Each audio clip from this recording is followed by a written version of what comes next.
வடசென்னையை பொறுத்தவரை நான் மேயரா, உள்ளாட்சித்துறை அமைச்சரா, துணை முதலமைச்சரா,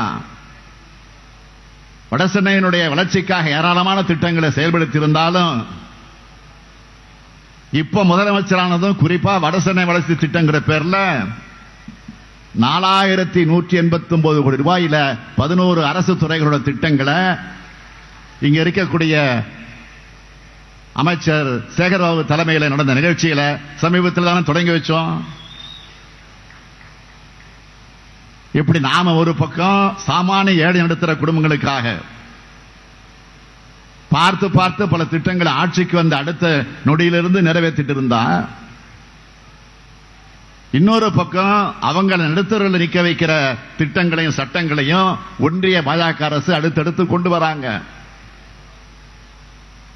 மிடில் கிளாஸ் மக்கள் எவ்வளவு கஷ்டப்படுறாங்க. ஹோட்டல்ல இருந்து 2 வீலர் வாகனத்தை பழுது பார்க்கறதுக்கு வர எல்லாத்துக்கும் ஜிஎஸ்டி. சாப்பிட்ட பில்ல வாங்கி பார்த்தா கூடுதலா ஒரு தொகை இருக்கும், அது ஜிஎஸ்டி தொகை. அதை பார்த்துட்டு மக்கள் என்ன கேட்கிறாங்க? கார்பரேட்டுகளுக்கு 1 லட்சம் கோடி ரூபாய் ஒரே கையெழுத்தில் தள்ளுபடி பண்றாங்க. ஆனா எங்க மேல கொஞ்சம் கூட கருணை கிடையாதான்னு புலம்புறாங்க. இப்படி மக்கள் சொல்றாங்கன்னு மீடியாவில் நிதியமைச்சர் அம்மா நிர்மலா சீதாராமன் அவங்கள்ட்ட கேட்டா, அந்த அம்மா என்ன சொல்றாங்க தெரியுமா? ஹோட்டல ஏன் சாப்பிடுறாங்க, வீட்டிலே சாப்பிட வேண்டியது தானே, ஜிஎஸ்டி எதுவும் இல்லையேன்னு திமிரா பதில் சொல்றாங்க. போற போக்க பார்த்தா மக்கள் இப்பெல்லாம் நிறைய செல்ஃபி எடுத்துக்கிறாங்க. இனிமே செல்ஃபி எடுக்க இவங்க ஜிஎஸ்டி போட்டாலும் போடுவாங்க.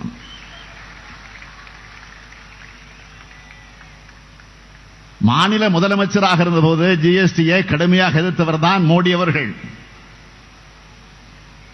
இதை அமல்படுத்துறது சாத்தியமே இல்லை, என் பிணத்தின் மீது தான் ஜிஎஸ்டியை அமல்படுத்த முடியும்னு கர்ஜித்தாரு. யாரு? மோடி, குஜராத்தில் முதலமைச்சர் இருந்தப்போ. ஆனா பிரதமர் ஆனது என்ன சொல்றாரு? ஜிஎஸ்டி வரி என்பது பொருளாதார சுதந்திரம் சொல்றாரு. ஜிஎஸ்டி கிடைக்கிற மொத்த வருவாயில 64% அடித்தட்டு மக்கள் கிட்ட இருந்தோம், 33% நடுத்தர மக்கள் கிட்ட இருந்தோம் வசூல் பண்ணப்படுது. வெறும் 3% தான் பெரும் பணக்காரர்கிட்ட இருந்து கிடைக்குது. பிரதமர் மோடி சொன்னது மாதிரி ஜிஎஸ்டி யாருக்கு பொருளாதார சுதந்திரமாக இருக்காருன்னா அவருடைய நண்பர்களான கார்பரேட்டுகளுக்கு மட்டும்தான். இப்படி நாம மக்கள் விரோத நடவடிக்கைகளை எதிர்த்துக் கொண்டிருந்தா, பழனிசாமி 10 ஆண்டுகள் முதலமைச்சராக இருந்து தமிழ்நாட்டோட எல்லா உரிமைகளையும் மொத்தமா பாஜக கிட்ட அடகு வச்சாரு. அதனாலதான் அதிமுக அடிமை ஆட்சின்னு அவருடைய ஆட்சியை நாம் விமர்சிச்சோம். எடுத்துக்காட்டா சில நிகழ்வுகளை மட்டும் சொல்லணும்னா, சிறுபான்மையினருக்கு எதிரான சிஏ சட்டத்தை ஆதரிச்சு ஓட்டு போட்டது அதிமுக. நாடாளுமன்றத்தில் ஓட்டு போட்டது மட்டுமில்லாம இந்த சட்டத்தால எந்த முஸ்லீம் பாதிக்கப்பட்டாங்கன்னு சட்டமன்றத்திலே ஆணவமாக கேட்டவர் தான் பழனிசாமி. அது மட்டுமல்ல, இதே வட சென்னையில் குடியுரிமை திருத்த சட்டத்துக்கு எதிராக போராட்டம் நடத்தின நான் உட்பட மரியாதைக்குரிய ப. சிதம்பரம், தோழர் பாலகிருஷ்ணன், சகோதரர் திருமாவளவன், பேராசிரியர் ஜவஹர்குல்லா, தம்பி உதயநிதினு 8000 பேர் மேல எஃப்ஐஆர் போட்டதுதான் பழனிசாமி ஆட்சி.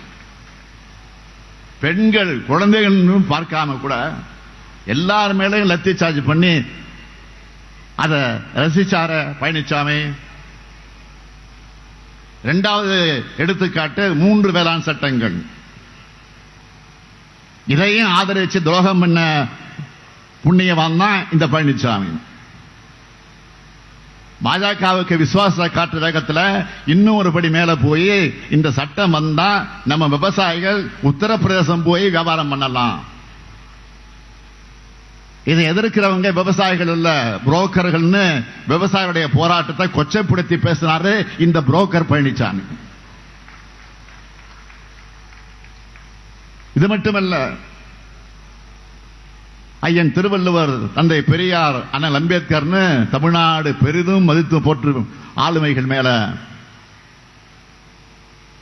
பாஜக காவி சாயம் பூசினதை கைகட்டி வாய்ப்புத்தி வேடிக்கை பார்த்தார். இவ்வளவு ஏன்? தன்னுடைய சொந்த கட்சி தலைவர் எம்ஜிஆர் அவர்களுக்கு பாஜக காவி சாயம் பூசினதையே கண்டுக்காம இருந்தவர் தான் பழனிசாமி. அவர்தான் இந்த தேர்தலில் பாஜகவோட உத்தரவுப்படி பி டீமா நிற்கிறார். இது கூட அவருடைய சொந்த முடிவில்லை, பாஜக எழுதி கொடுத்த ஸ்கிரிப்ட். இவர் நாடாளுமன்ற தேர்தலுக்காக நடிக்கிறாரு. பழனிசாமி வேஷம் எல்லாம் மக்கள் கிட்ட எப்பவுமே எடுபட போவதில்லை. இந்த தேர்தலில் இந்தியா கூட்டணியை வெற்றி பெற வைக்க இந்தியா முழுக்க எல்லா மாநில மக்களும் தயாராகிட்டாங்க. தமிழ்நாடு முழுக்க நான் தேர்தல் சுற்றுப்பயணம் போயிட்டு சென்னை வந்திருக்கிறேன்.